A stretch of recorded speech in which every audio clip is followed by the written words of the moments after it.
And they offered him wine mixed with myrrh, but he did not take it. And they crucified him and divided his clothes among them, casting lots to decide what each should take. It was 9 o'clock in the morning when they crucified him. The inscription of the charge against him read, "The King of the Jews." And with him they crucified 2 bandits, one on his right and one on his left. Those who passed by derided him, shaking their heads and saying, "Aha, you who would destroy the temple and build it in 3 days, save yourself and come down from the cross." In the same way, the chief priests, along with the scribes, were also mocking him among themselves and saying, "He saved others, he cannot save himself. Let the Messiah, the King of Israel, come down from the cross now, so that we may see and believe." Those who were crucified with him also taunted him. Jesus was not the only one crucified that day. We know of at least 2 others. Nor was this a new and horrific way for political death to take its toll, with a presumed effect to be a warning to others. In the millennia since this seminal day in the Christian story, we have not been sufficiently horrified by the execution of Jesus, but have invented other means to the same end. In the popular mind, we were taught to fear those accused of being witches in colonial Salem, but not horrified by those Christian clergy and magistrates who had them hung from a gallows or pressed to death. Just as in war, when we proclaim at Christmas to follow the Prince of Peace, the rolling thunder of nations that claim to follow Jesus have justified an increasing capacity for violence on a massive scale. Yet, in the midst of it all, we know that Jesus continued to care for us. Forgive them. They do not know what they are doing. With the hope of redemption, even in the final hour, to the thieves crucified with him, today you will be with me in paradise. From Job, because I delivered the poor who cried for help, and the orphan who had no helper, the blessing of the one ready to perish came upon me, and I made the widow's heart sing for joy.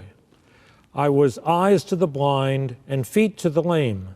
I was a parent to the needy, and I broke the jaws of the wicked and snatched the prey from their teeth.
When it was noon, darkness came over the whole land until 3 in the afternoon.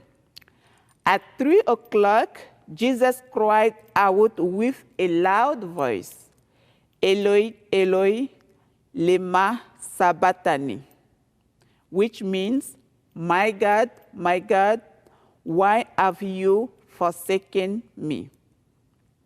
When some of the bystanders heard it, They said, "Listen, he is calling for Elijah." And someone ran, filled a sponge with sour wine, put it on a stick, and gave it to him to drink, saying, "Wait, let us see whether Elijah will come to take him down." Then Jesus gave a loud cry and breathed his last. And the curtain of the temple was torn in two, from top to down. Now, when they cut, the centurion who stood facing him saw that in this way the breathed he last, he said, "Truly, this man was God's son."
Agnus Dei, quid hodis peccata